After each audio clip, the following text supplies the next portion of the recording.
World. We interrupt your regularly scheduled program for a special news bulletin from Twisted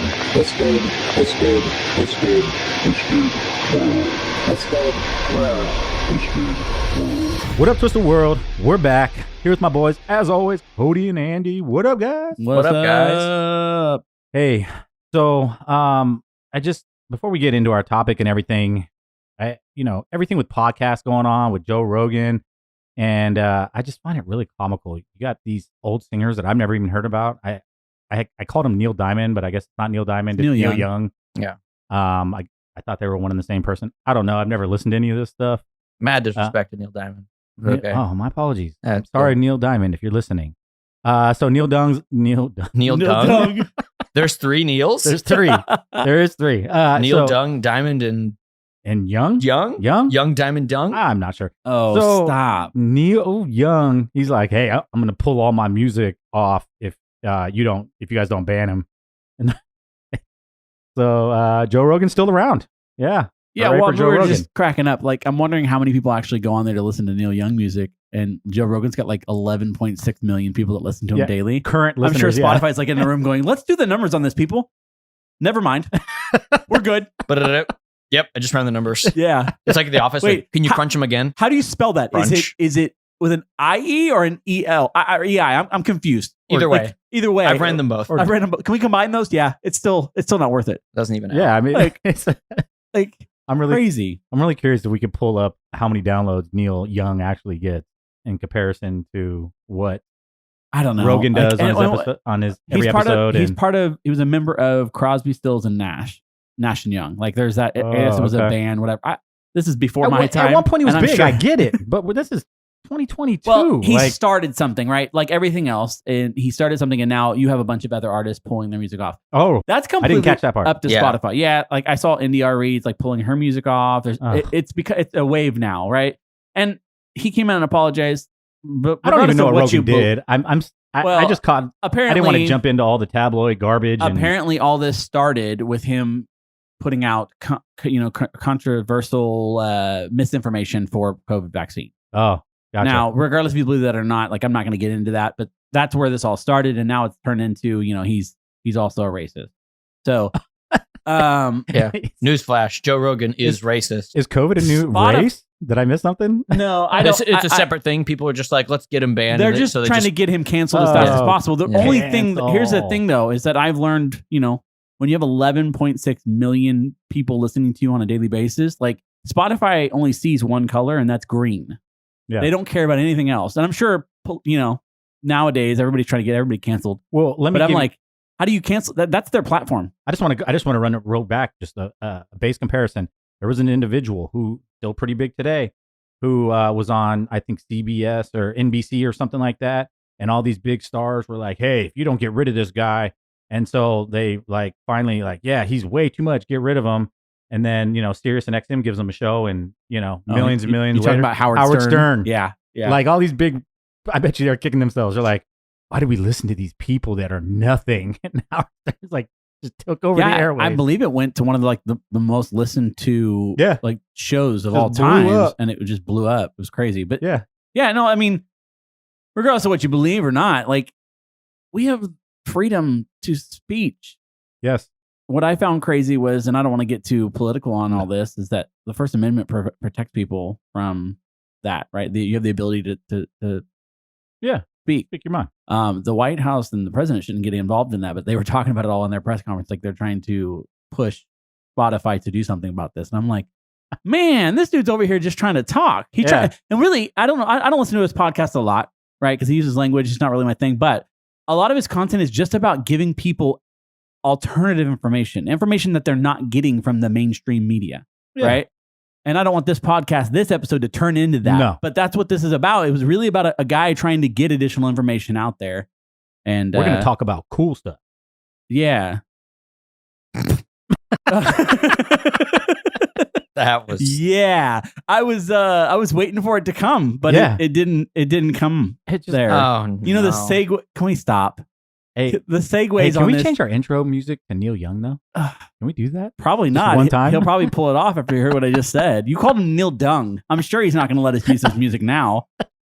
All right, can we get Neil Diamond music? Cody, can you do the segue? Because I don't trust Aaron. Anyways, listen. I don't even know what we're talking about today yet. Oh man, good times.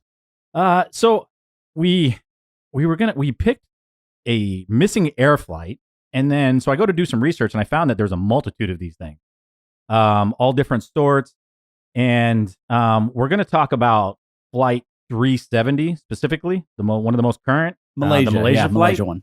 But I did want to just touch on a couple quick ones.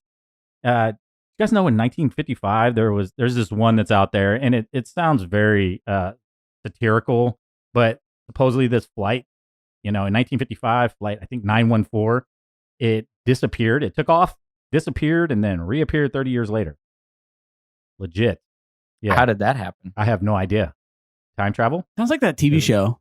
There's that TV show that is it called The Manifest, where they like disappear for like there 5 is. years Yeah, and it's a come Netflix back. It's show. literally I mean, I've never watched it. My wife likes to watch it. I think it's on Netflix now, but yeah, there's this like related to all other things. And I think they get superpowers in some sense, but yeah, they're gone for like 5 years and come back, and like everybody else has grown and they're the same. They've only been gone for like an hour or whatever.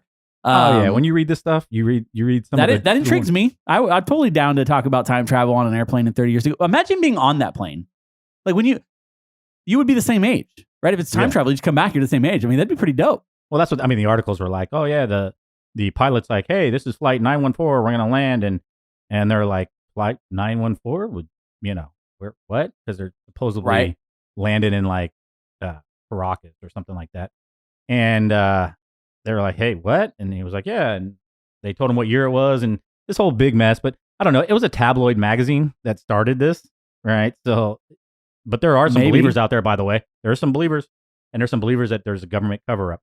I don't want to get into this stuff because I don't know. I believe it, but hey, it sounded kind of cool. One that is real, though, it was a Flight 19. It was a group of bombers that went out of Florida. They took off, and they were just doing their normal training stuff, and I guess the compass went haywire, got lost. They end up disappearing, and the Navy sends out all kinds of search, but they sent out some mariners, which are basically flying boats, or these planes that can land on water, and sent out a couple mariners, and the mariners also disappeared. Now this is a real story, really happened.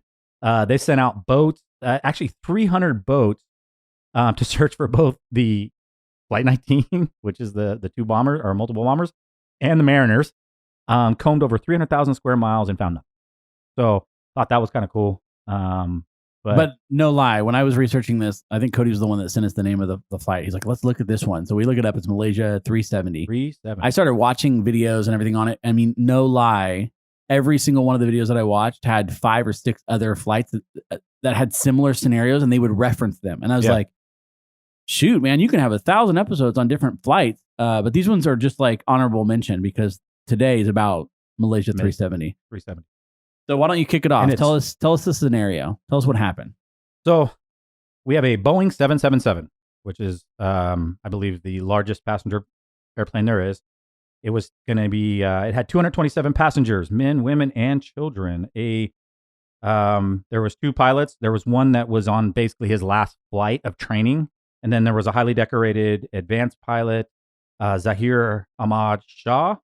They left Kuala?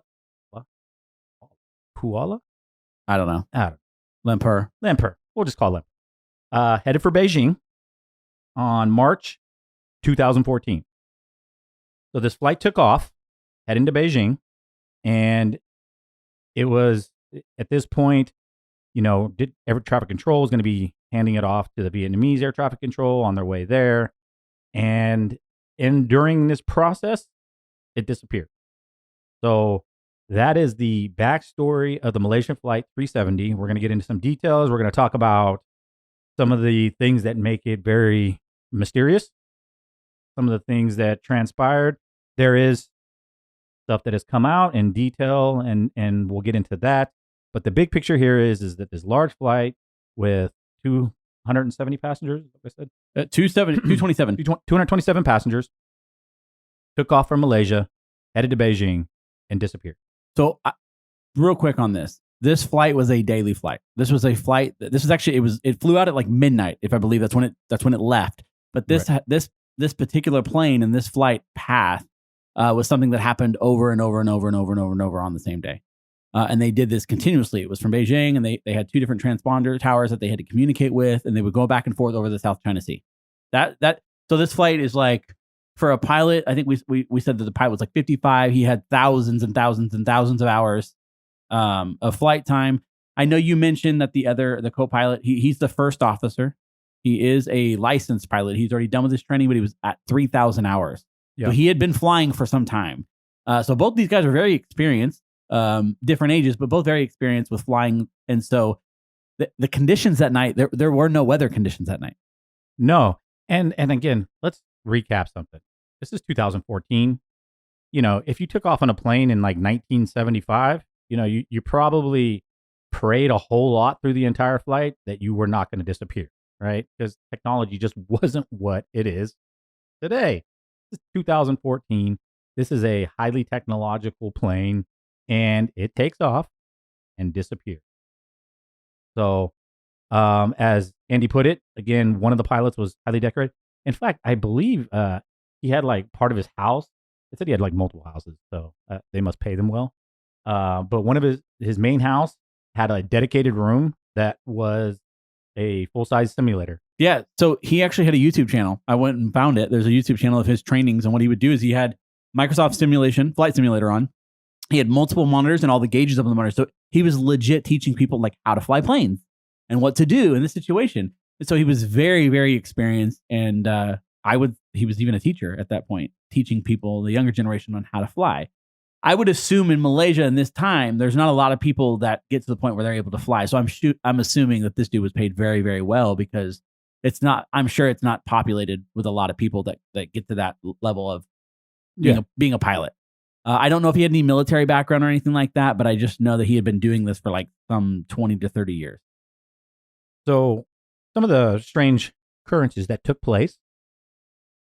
First, and this is what air traffic control reported. And I don't know enough about flying Boeing 777s or 747s. Actually, I don't know anything about flying Boeing planes at all. Aaron, you don't know anything about flying? Listen, I tried taking the test last week, and it was a little more extensive than I thought. Is that because you were using the motion controls on your Xbox controller? Yeah. Flight Simulator's free on the Game Pass. Just FYI, if you guys want to go spend some time flying over. If you could fly it on a video game, you can fly it in real life, right? That's what I think. That's what his YouTube said. If this guy has taught me anything, it's that if I watch one of his videos, I can fly a plane and download Flight Simulator into the abyss. Yeah. Well, and you're a pretty solid gamer, so I pick it up pretty quick. Cool. So, one day when we have Twisted World Boeing 777, you'll be our pilot. Right. We're good. Yeah. So I'm basing it on. That fell really flat. I'm sorry. That was a really, I know you guys were trying to do something with that. It was really weak. Fell flat.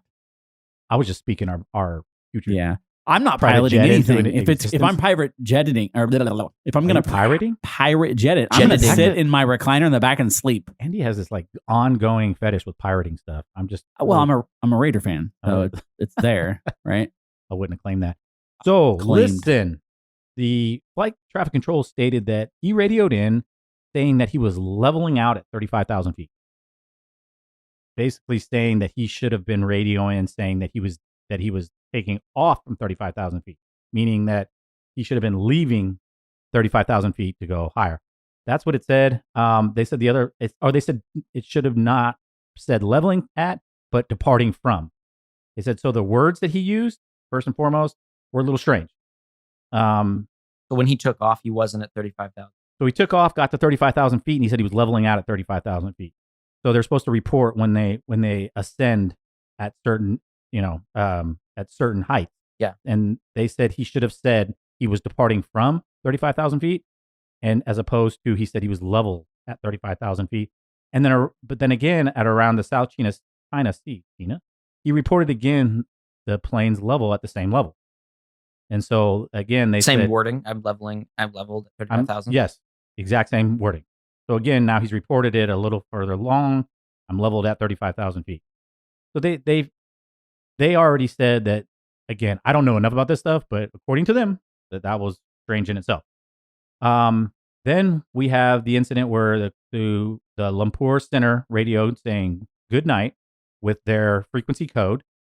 and that he responded. And now, when I say he, I'm talking about Zahari, the pilot. veteran pilot. Right.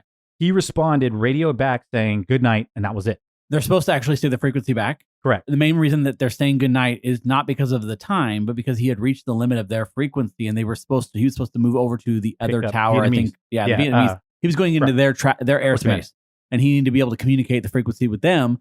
But I guess a guy that he had no marks on his record. This guy had been flying for years. Right. He should have known to say at 126.1 out. That's what they said. They said he's done this tens of thousands of times, and it's always the same procedure. Like, good night, frequency back. And all he said was good night. I actually listened to this part of the audio where he talks about the frequency, and they actually repeat the audio again because they're trying to get him to repeat it correct, and he doesn't.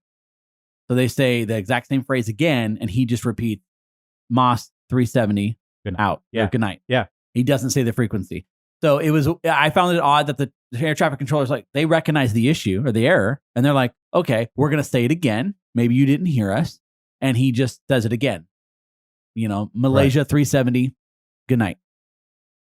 And so just odd. I mean, we're not pilots, but this is something that was, I mean, you could take it as a normal error, but he did this a couple of times on the flight. And that was the last radio contact that was made with that flight, was him saying goodnight. He never checked in. So again, to the Vietnamese, to the Ho Chi Minh tower. So again, as Andy put it, he was saying goodnight to the Lumpur one. And then he was supposed to immediately then check in with Ho Chi Minh. Like, hey, give the flight code. It's because he was going into international airspace, and he has to, by regulation, they have to notify, hey, I'm coming into your airspace. This is my flight number. Here's the frequency that we're on. He was supposed to have done that. But before that happened, they lose signal, correct? Correct. Yeah, that's when. So air traffic controllers have and I'm going to butcher it, but they have like a way of doing sonar through their radio to be able to identify trajectory of a plane. It's not like it's called, super it's called secondary radar. Yeah, it's not super long distances, but the two towers in between can identify kind of where the plane is and say, okay, you're coming from here to here, you're moving to this one, okay, it's going from here to here. So they both at the same time notice that the radio, or that it falls off, that secondary radar, it falls off. They try to identify the plane. They try to say, hey, report back, whatever. And it's important to know that the secondary radar shows like identifying figures and the altitude of the plane. So they can see this plane as it moves. Okay, this flight, boom, boom, boom. And they can see the altitude it's at and everything. And it utterly disappears off this secondary radar. So this flight just vanished. Lumpur doesn't have it anymore. Ho Chi Minh said they had it for... that was 5 seconds after they had gotten into Vietnamese airspace. Yep. So it was really, really fast. Yeah. So at this point, nobody knows where this plane went with 227 passengers headed to Beijing. It's been like 40 minutes. Gone. 39 minutes after takeoff, it just... the weird thing, and I read through all the details of why this happened, but they didn't start searching for it for 4 hours. Did anybody catch that? Yeah, when I was watching it, they basically said that pilots are trained to deal with scenarios, and there could be a number of scenarios. Maybe something got in the wing, maybe an engine failed, and they have to detour. What they were doing is I think it's a 5-hour window. They allow a pilot to report back within 5 hours. Now, I could be wrong, but I remember a video saying that this is what happens is they don't actually put out a missing plane alert until a certain amount of time has passed to give the pilot a chance to be able to report back. So if something happens and he had to detour and go land on an island somewhere, he has so many hours before he has to report back. That's the process. And that's because it's very damaging to a company and expensive to report that it's a plane... probably damning too. Well, you think about it. So they do this intentionally because they don't want people to freak out. If something happens, there's many a times that planes get delayed or they have a problem and have to land in Denver when they're flying to the other side of the coast, and they have to, so most of those are reported and the company knows about them. But if you had to, this is over the South China Sea, in I wouldn't call it enemy territory, but in a foreign territory where you're not used to, it's possible if they had to land on an island somewhere or on the coast somewhere and his radio's down, that he's unable to communicate that, they don't want to throw a panic flag up. They want to basically give it a chance to basically, unfold itself. And at a certain point they go, okay, it's not unfolding. We now need to go and start searching. Yeah. And this is just a little sidebar. When when I was researching this flight, and among those other ones, one of the craziest common threads that you see so many people say instantly, UFOs.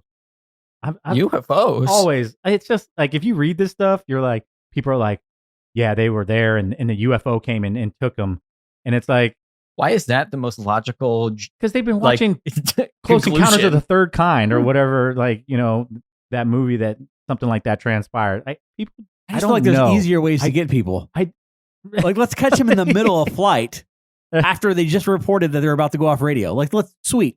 Yeah, they're up Now in the let's air, take nobody's watching them. They're like, let's get 'em. I mean, listen, when you don't have the evidence of something, right? Like if there's an unknown, right? We're going to talk about it, but today, there's still no evidence of where the plane is.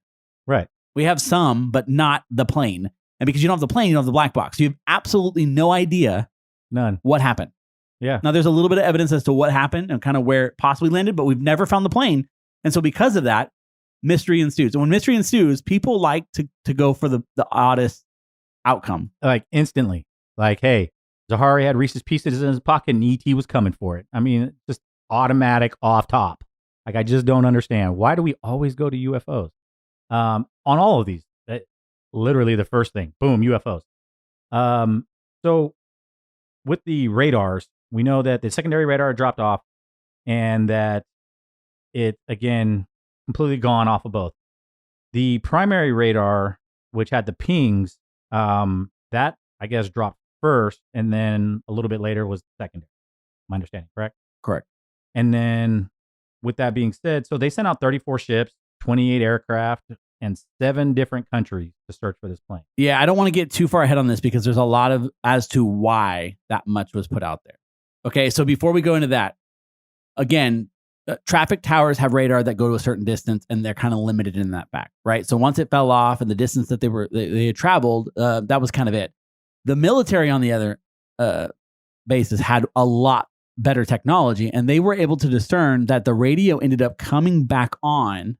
And you may have that later on down the road, but the radio ended up coming back on, and they were able to identify that the plane took literally a hard left, like immediate hard left, and then started flying in the opposite direction over the continent as opposed to being over the sea. I'll have to put a picture of the map up when we post this on social media so people can see.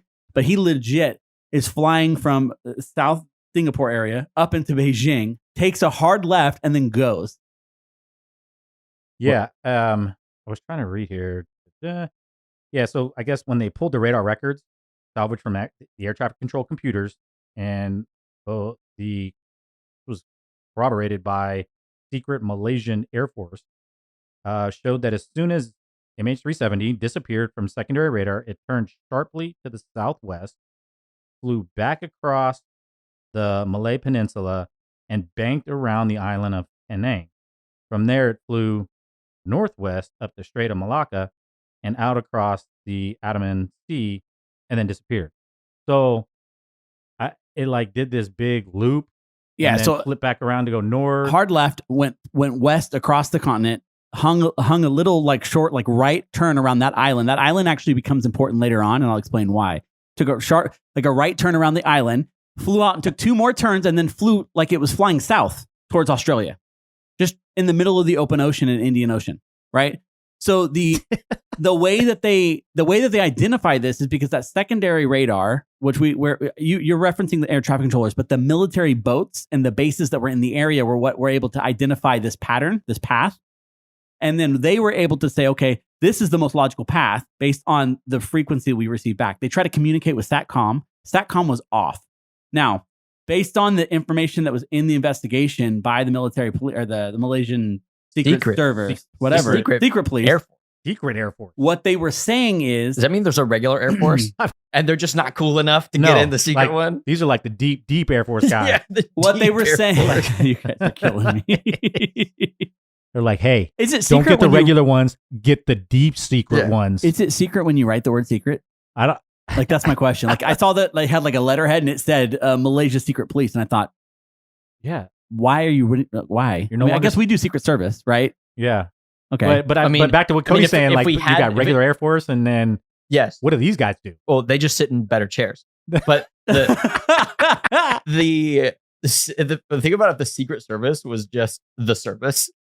Right? True. That'd be You're like- so lame. You're like- No, true. We've contacted the service. Right. The service of what? Yeah, The service. not No, the I- service. I love it. Okay, so back to what I'm saying. So the biggest piece that's interesting here, and this is where the story starts to go with like why. So all in all, the plane was never found. Right? They did 34 ships, 27 or 28 aircrafts, and then 7 countries. So at some point, it was in the jurisdiction of 7 different countries. I think it ended with Australia because where they believed that it had gone after doing these. Dude, I just want to know what's going through these guys' brains when they're flying this massive jumbo jet and they're flipping Hueys. Well, They're like, hey, watch this. so what we don't know is so to the left. you guys and your jokes today. Yeah. This is terrible. I say, hey, we need more jokes, and this is what I get. I regret saying that out loud. I'm just saying. I mean, when I tried to follow this guy, the write up on this, and they're like, they bank southwest, they flip back around, then they go northwest. Like this dude was all over the place. So 2014. Yeah, these planes have autopilot. Now I was watching the video and then kind of breaking this down. The hard turn that happens initially could not have been made by autopilot, which means that it was manually done. Right. We don't know why, but it also during this time they lost SATCOM. Now SATCOM is satellite communications. In the way that they lost it, the military said the only way that it could have gone down the way that it went down is it was manually disabled. And they also said, by the way, and this was quoting from the Malaysian Secret Air guy, that it showed no signs of it being a hijacking because of the time that it took and all the maneuvering and everything. It just didn't make sense for hijacking. It showed no signs of that. And in fact, this piece of them making all these banks and U-turns and all this different stuff or whatever it is they did is the most baffling of all of them. Yes. They said it's literally the piece that baffles them. They figure stuff could go down. You know, technology is not perfect, but the fact that they made all these different maneuvers, that's what's leading them, like baffling the heck out of them. Okay, so to not like get lost in this, Yeah. let's kind of we can finish up here, right? So Already lost. I know the thing takes like 5 turns and ends up what we believe ends up in the bottom of the Indian Where's Ocean, Waldo? right? Bottom of the Indian Ocean. I think they said it was like 100 or 1,000 square miles. Well, they think it's at the bottom. They believe it is Yeah. based on the radio responding back over at one point in time, a cell phone of the co-pilot pinged a tower on an island, so they know it passed there. Right? So, Right. Taking a step back, what we want to talk about is not too much like why it hasn't been found. We could talk about that, but what I think is, what do we think happened and why did it happen? I'm going to start. Okay. So the radar itself identifies leveling up and down. Right? It talks about the up and down. Right? They said that the radar and the identifying where it's how high it was and the altitude of it was inaccurate and was faulty. And the reason for it was at one point in time it said that it had reached 52,000 feet. The problem with that is that plane can't fly at that height. It says that the Boeing was not able to fly at that height. From 1 second, it went from there and dropped 30,000 feet straight down to go as low as 4,000. So they immediately say that there's a faulty problem with the radar or the piece of equipment that was on the plane. So that tells me that it's either damaged or someone's damaged it or something's wrong because it's giving inaccurate information. Or it took a nosedive. Well, it looked Yeah. like no. Simulations have been run thousands of times over on Right. this particular So plane. Harvey's like, hold my soda. It is Yeah. impossible for this plane to do this and make it out. And they know it made it out because when it goes around Penang Island, Yeah. the co-pilot's cell phone, he didn't make a phone call. It just hit and Yeah. it tagged a Cell phone tower pings. and it said location. That's all it was doing. So they know that it hit that tower, which means they know the plane made it that far. So it could not go from 52,000 feet where it's not even able to fly down to 4,000 feet in the amount of time that it says it did. So they said that right there proves that the information they were receiving on radar is inaccurate. But remember, Zahari was already acting funky. Well, so top. here's the crazy part. Yeah. There was they fly it in a straight line towards this island and they hang around the island and go north from there. This island's important because that's where Zahari's from. That's his hometown. He grew up there when he was a kid. Okay. I found that really weird. That's legit. Honestly, you look at the map, that island is tiny, right? It's small. I wouldn't say tiny, like tiny, but it's like a Hawaii, right? It's a little bigger. He flies there and takes a hard ride around the island and goes off, right? Again, we don't know what altitude he's flying at, but we just know that he's going. No one's reported that there's a low flight, right? So he flies north. Based on what they're saying in the simulations, the first hard turn would have had to have been manual. The hard turn that happens at the island had to have been manual, but the following ones could be made by an autopilot. One of the biggest arguments, there's two arguments here. One of the biggest arguments that I saw was if cabin pressure never stabilized, there's a process that goes into play. Usually a pilot will say that, mask will drop for them as well as everybody in the cabin, and they will try to get down as fast as possible to restabilize and get to where you can breathe. However, if it happens fast, pilots can lose consciousness and autopilot will continue to take over. This has happened before in another flight where the captain, the co-captain lost consciousness and the flight continued to fly for 5 hours before it ran out of gas. Does that make you feel safe? You know, when you get into a plane, you're like, will my pilot today lose consciousness? Yeah, but keep in mind, it wouldn't just be the pilot. Everybody on the plane would lose consciousness. Oh, okay. So you're just going to go to sleep and go with them. But the point is that it continued to fly with no one knowing of any problems. Well, I heard they for pump pure 5 oxygen hours. through those things too. So Yeah, well, I mean, like, wee. yeah. So there's that, right? I'm just here to party. The crazy thing is maybe they realized something was going down, but they didn't ever report it back. Why was the radio lost? Why was the SATCOM lost? All that happens. Pressurized cabin wouldn't cause those problems. But anyways, he takes a hard turn trying to like maybe go back towards that base or the airport he just left from, or trying to get back because he's over water right now. I'm trying to get back to land. So if I do go down, I go down on land, right? So they can find us. But it continues to fly. And it doesn't just continue to fly in a straight line. It continues to fly and then turn, right? So there's this mix of someone's making it turn, and there are two scenarios at the very tail end of this trip where it could be made by an autopilot. Well, and there's a whole lot of protocol not happening. True. Sorry, not reporting any of the right stuff, and it just not adding up. I'll mention another air flight. Again, I don't know the names because there were so many of them, but a captain got up to go to the restroom on this other flight, and I'll find the name and tweet it out. But he gets up to go to the restroom, and the co-pilot locks the door, takes control of the cabin, and flies to another country for asylum. Doesn't report back on radio. So it's not uncommon for these types of things to happen. If you guys are listening and you have fear of flying, this is very rare. Yeah, what I'm doing is I'm using scenarios that have happened, and I'm putting it into what we're talking about right now. Yeah, it's just funny. It just like a lot of these disappearing flights are always like, in India or Asia or whatever like that. Yeah. I want to see one like just from like, California to like, Utah or something like that. Oh, it's gone. It just disappeared. It's like, oh no, wait, it just crashed in Nevada. It's very obvious. Well, when we first started looking There's at no flights, water anywhere. So we first started looking found it. yeah. We first started looking at flights, and like flight, like, was it 7 is the one that flew out of like San Francisco and it was going to Honolulu, and I'm like, there's nothing mysterious about it. It just crashed in the ocean. Yeah, I'm like, yeah. mystery solved. Cool. I know where it is. It's in the Yeah. Pacific. So furthermore, Found it. during the investigation process of this, they go to the captain's house, and he has his full flight simulator, the thing we saw on the YouTube channel, right? He's got all that. They were able to pull data from it based on like flight patterns and things like that, and they found 7 points. And those 7 points, if you were to draw those things on a map, those 7 points that were identified in this flight simulator from Microsoft's flight simulation are almost identical to the flight path that was taken. Now, they did conclude in their report that there's no direct evidence saying that he had practiced this flight, because it doesn't tell you whether or not this was all in one session or if this was 7 separate sessions that they just happened to correlate. I'm sorry, I don't believe in coincidences. 7 points, and if you draw that 7 points, we're talking a matter of miles off where where they believe it to land. So he planned this. It leans to that. It leans to the idea that he planned this, but there's no evidence of that. He was in a happy marriage. He had 3 kids. He had had worked a long, successful career with no marks, no ills. Yeah, they weren't like canning him or anything, right? Nope. As far as we're, right? No, there's nothing. And even in the investigation report, like, there's no motive. He has no motive to do this. There's no threats against him. There's nothing. Furthermore, it does appear like everything was sabotaged, right? The radio goes down. These other things are happening, but we don't have any proof of that, because the only way to have proof of that is how? You have to have the plane. Now, mind you, what you read earlier with the 39 boats and the planes and 7 countries, that's just surface searching.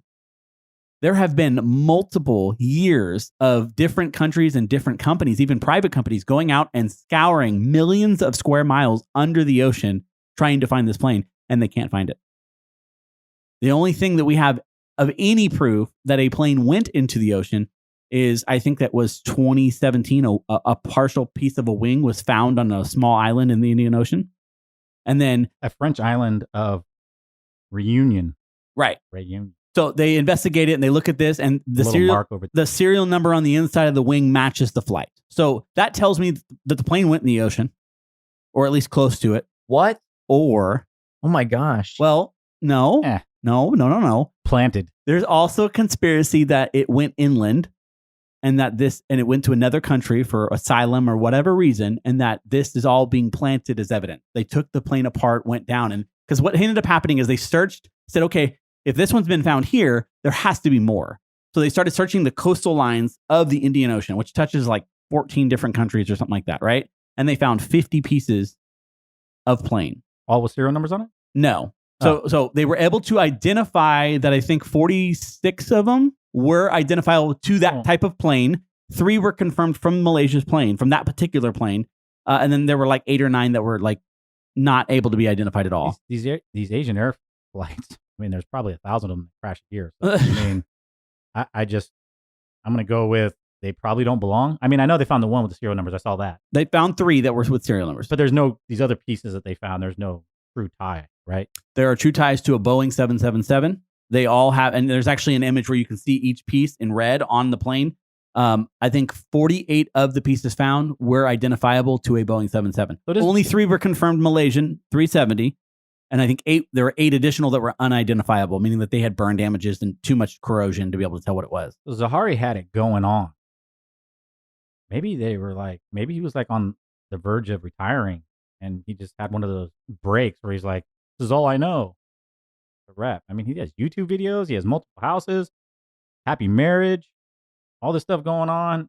And then all of a sudden he starts acting funky and drives a multi-million-dollar plane with 227 passengers into the ocean after doing all kinds of weird banking. And yeah, the sad part is we don't really know. I mean, it would be really interesting if over the years somehow this plane is found and we're able to get the black box and really see what happens, right? Like hear what happened on the plane. But we don't know. We don't know what happened. All we know is that from all points of view, it appears as if it went down in the Indian Ocean, but they've scoured it. There's even a map, like a red map of all the places they checked, and they're not finding it. Where the wing was found was like 1,000 miles to the west. And they said with current and debris mapping, it is possible for it to have landed there over time because it was found a year later. The wing was found a year later. Another thing is they have satellite photos of the area they believe the plane to have crashed. And it looks as if there's a bunch of debris in the water, but the photos are so grainy that it's hard because it's satellite photos in the middle of the ocean and it's cloudy. It's so hard to tell. You can't tell if it's plane debris or shipping debris or what. They just know that this is where they believe it crashed, and it's possible that it broke down in the middle of the water. We don't know. Again, no plane, no black box, no people, no bodies have been found. Nothing. So it's just creepy and eerie, right? Well, I mean, and if it was just a plane that banked and then disappeared, but again, back to Zahari acting extremely weird from the gate, the plane doing all sorts of crazy maneuvers and off-course stuff that it should have never been doing, and then it just up and disappears, and then they start finding little pieces here and there, but nothing major. No. Nothing concrete, and it's just gone. 227 people, and it was like multiple different, all those people from, like, it listed all the countries. So it had a ton of different. It is the most expensive search ever for a plane, for a recovery plane. So it involved a lot of countries, a lot of people, even private companies. I know one or two of them were searching for 2 or 3 years before they gave up. No evidence was ever found. But it is the most expensive, like, aeronautical, like, crash search of all times. I couldn't find. Is there any? I mean, other than outlandish ones, but was there any like real solid theories on what really happened? Other than, I mean, just saying it crashed doesn't explain 80% of what transpired from the time this thing took off. No, the only I lean back on that one. It's not really, there's no concrete or foundation to it, but somebody said, well, they could have taken the plane inland. It was asylum, got a bunch of people out. But again, somebody would have said something. There would have been something, and there's nothing. There's 227 people, and there's no way women, and children. Like, what did you do with them? Right. There's no way that those people were all involved. Like, somebody would have said something. So that is kind of like, naysay. I don't believe that to be the case. If we're not thinking that he's vindictive, right, that he did this on purpose, and we don't really know, we just look at his life and we go, he had no reason to. There's no motive of any kind. And if that's the case, why didn't he just bank the plane and crash it? Why do we all that like off the wall maneuvering? No, but what I think, and what I'm kind of leaning towards is it goes back to the cabin pressure. I think that he did what he had to do. Maybe when the cabin pressure thing happened, maybe the windows blew out, something happened. That's what damaged the actual equipment. And he did what he believed he was doing best to try to prevent from crashing in the ocean. And that is, I'm going to turn back towards this island. I'm going to turn back towards the normal place. Once he's done that, because that's the manual turn, they said that the one by the island really needs to be done by a pilot, but it could in simulation be done by autopilot. I just don't understand why autopilot would do this. The only thing that makes me think is maybe it was flying at a lower level, but there was never reports of anybody reporting a plane flying lower. And again, he never once reports having an issue. There was plenty of air traffic control towers within any of those range of points of him turning all this stuff. He could have, while he's banking it, hey, we got an issue. There's cabin pressure issue. He doesn't report any of that. None of that gets reported anyway. Keep in mind, we know that the radar was malfunctioning because of the levels of the fluctuation and the height of which he was flying. Boeing cannot fly to 52,000 feet. It said it was. It also said it took a nosedive within a matter of less than a minute from 52,000 to 4,000. That's impossible for a Boeing 77.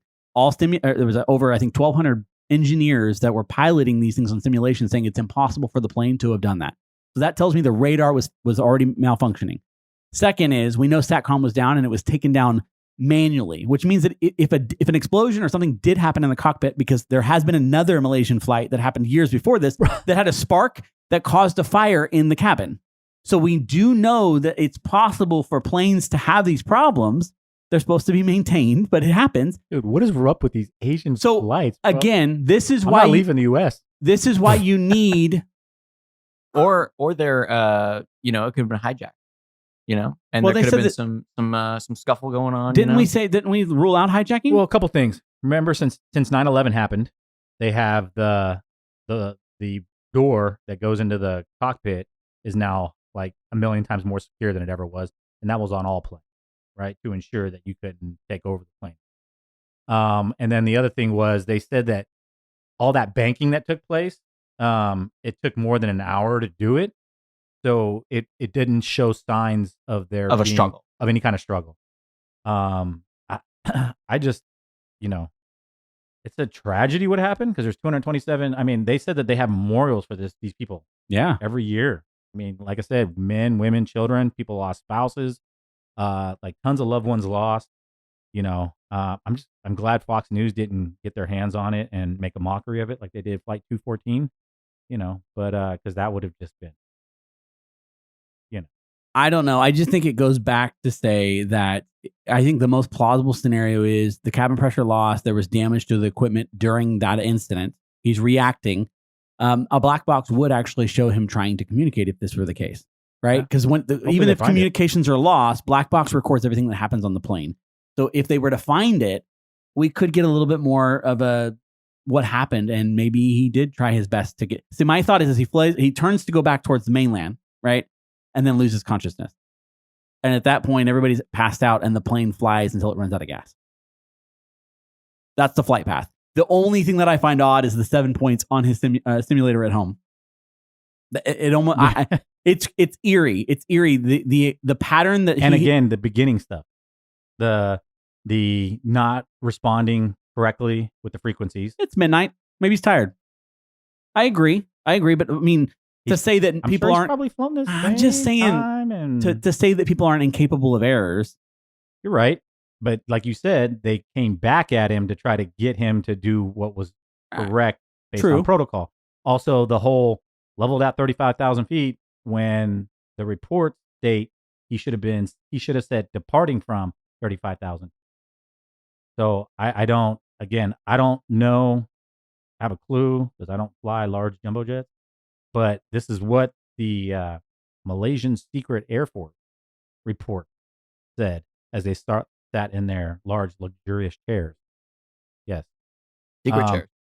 The secret chairs. Secret lab. I just, all I know is, oh my God, you guys are killing me. Hey, sponsorship. All I can say is that they did a immense amount of investigation on the two pilots and found no cause. even with those points on that simulator, they felt that there wasn't enough evidence to say that this was an intentional. All right, who's going with ET? I just want to know. No ET? Nah. I'd go with Nessie before I went with ET. Oh, Nessie. you brought the Loch Ness monster into this? Yeah. He really wants us to do an episode on that. You know, Loch Ness monster hangs out around Scotland, right? It has vacation, dude. He traveled. He was So Zahari was like, he banked around that island because he seen Nessie chilling. no. Nessie was on vacation in Malaysia, got on the plane, and was on the plane, and then just she got in there and she started driving. But she- ET's far-fetched. yeah, no, Yeah. that's ridiculous. That's absolutely ridiculous. It's like, How does anybody know Happened like something how wrong. low you have to be for a cell phone to connect to a tower? First off, why did the pilot not have his phone on airplane mode? That's the biggest conspiracy here. Is It's I the have to pilot. put mine on airplane mode, but you don't. Of course not. They're the pilot. That's what Yeah. happened to Statcom.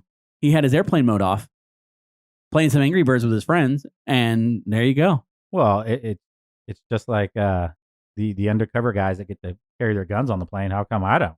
Well, I mean, you know why you can't, and you know why they do. Can't carry my hairspray on Do either. if there's we had an episode where we talked about this and how you guys were trying to disprove it, and I was proving it all right because I'm a patriot and people love me and I love my country. That's really the takeaway from that episode. You don't have to actually go back and listen to the 9/11 episode. Just remember that I am American and proud to be, and these two guys, well, not so much. Which Sounds like a lot of commie gobbledygook to me. it does. Yeah. I mean, this is coming from the guy that never. We won't touch on the Holocaust. Anyway, so Whoa. the Flight 370, a mysterious one, pieces shown up. We got nothing else. And I did see that they are, to this day, still out there combing the sea floor. It's in a much smaller scale, and I believe it's private companies that are taking over the contract. Yeah. But last I saw, it was like some big company in Australia had done it for like 2 years, and then they gave it up, and it's just been smaller. I mean, treasure hunters. At the end of the day, finding something and answering a long lost mystery of some kind, especially one this recent, right? This is from 2014, right? I think last I saw, people were still out there in 2020, still looking around doing this thing, trying to figure it out. So I'd be interested. I mean, it'd be really, I don't want to say it'd be really cool, but it would be really cool to see what happened. Get the black box. Let us hear the transcripts. We want to know what happened. Just to According to Cody, Nessie ate it. Well, I mean, Listen. that's yet to be seen. I brought facts to this. Okay. I'm not really sure how Nessie got on the plane. I mean, Nessie She went through TSA. She got the TSA she got approved. pre-check. Yeah, she got the pre-check, Okay. and then Yeah, she yeah, just yeah. skipped the line. Sure. Like all celebrities. Yeah. Simple. Come on in. Hey, you know Yeah. what? We're bumping you to first class. Yeah, You got the hot meal. and the pre-flight movie. And what were they showing that day from Malaysian Seahorse? Airlines? Oh, from Oh, yes. I was like, in Malaysia. The water horse. the water horse. Water Thank you. horse. That's what's the water horse. But it was You probably in- mentioned Loch Ness and you've never seen the water horse. It's a movie about the Loch Ness monster. Yeah. It's Probably a the name. rendition. It's a rendition of the Loch Ness monster. Let's not lame to Nessie. She's all kinds of happy. She probably was upset of how she was portrayed. I don't know. She was pretty, while she pretty sat cool in in that first movie. class eating her chow mein. Yeah. Well, it would be her laugh. Her fault, according to you. Yeah. Well, yeah. She thought she could drive the plane. She's. What is she doing? You guys Yeah. are killing me. If this Okay. is true, I mean, that black box is never getting out. I'll tell you that much. No. It's done. If it is true, they need to start searching in Scotland because that's where they're going to find an answer Could you imagine finding this plane like somewhere else. in Piece a of it in- completely different ocean? Like, explain that to me. Like, how? thousands and thousands and thousands of miles, like nowhere even near it. That would see. We're going to find it 30 years later. And if they do, if there's Then- anything crazy suspicious about this, you'll never hear about it. Just know that when that deep stuff happens, it's getting covered up. It'll be on episode 72 of Twisted World. Title. Cody was right about Nessie. Nessie did it. The Ness. Nessie The Ness. Cooper. The Nessie Ness. Cooper. Nessie. All right. I think that's about it. Yeah. I mean, I don't know what happened to this plane. Zahiri acting funny. For sure. He had some stuff in his flight simulator at home. But again, he showed no signs in his personal life of why he would have done this. And there's all kinds of other just strange, peculiar. Most investigations end with what they believe to be the main cause. Of course. This investigation end with no foreseeable cause. Yeah. They do not even. They're not even sure that it crashed in the ocean. there's not enough evidence to show that it did. The wording that I saw in the one report that was, I don't know that it was verbatim, but the Malaysian, like the secret Malaysian Air Force, they quote it as none of the dots connect. Right. Like there's too many variables that just do not back the other ones up. Like just one thing after the next. So Flight 370, it's out there somewhere. Who knows what happened or why. It'd be really cool though if they could find a little bit more concrete evidence. Yeah. There are a lot of different stories about planes. I know we mentioned a couple of the smaller ones in the beginning, but we're definitely going to do another probably episode or two on flights. I know Cody mentioned one where like the highest altitude crash of all times was like crashed into a mountain. I don't know the name of the flight, but these are topics that I think are worth digging into because there's a lot of mystery shrouded behind them. So yeah, we like the mystery. We like the mysteries. Mysteries are fun. As long as I don't know if we'll do a Loch Ness Monster one though. I mean, I would rather do dragons. As long as we try to do our best to stay away from the creepy ones that give us nightmare for a week, thanks, Cody. No problem. Appreciate it. I got a couple more of those. My Little Pony and Care Bears for a week just to get that garbage out of my brain. Freaky's all get out. And we also have even cut topics that are just too crazy. Too much. Oh, They're too crazy. Yeah. Too much, like you start researching it and you're like, I feel like I'm going to die if I continue. It's never a good thing when Cody's like, oh, hey, maybe we do one on this. And then he's like, but you guys shouldn't search it. Well, I'm going to search it. So I search it and he's like, why are you doing that? And I was like, well, you said it. So I'm searching it. And he's like, and he squirms and is freaking out the whole time. He's like, guys, quit clicking on stop, that. Stop doing it. Yeah, please stop. And it just gets worse and worse and worse. And then we saw why. Yeah, you see why. And you get to the end and you're just like, like not okay. I feel like the door is going to get kicked down and people are going to come into my room and take me out. Yeah. So, like evil men. I'm not sure that we're meant to put that stuff out there. Dabble in that. Some stuff is a little too much. A little too much for us to talk about. But a little too much for us to research. Not dudes in plague masks. Listen. Yeah. Anyways, Flight 370. We don't know where it's at. Maybe you guys do. Let us know. Check it out. Hey, if you haven't got a chance, follow us on Facebook, Instagram, TikTok, Twitter. We love you guys as always, and we're out. Peace out.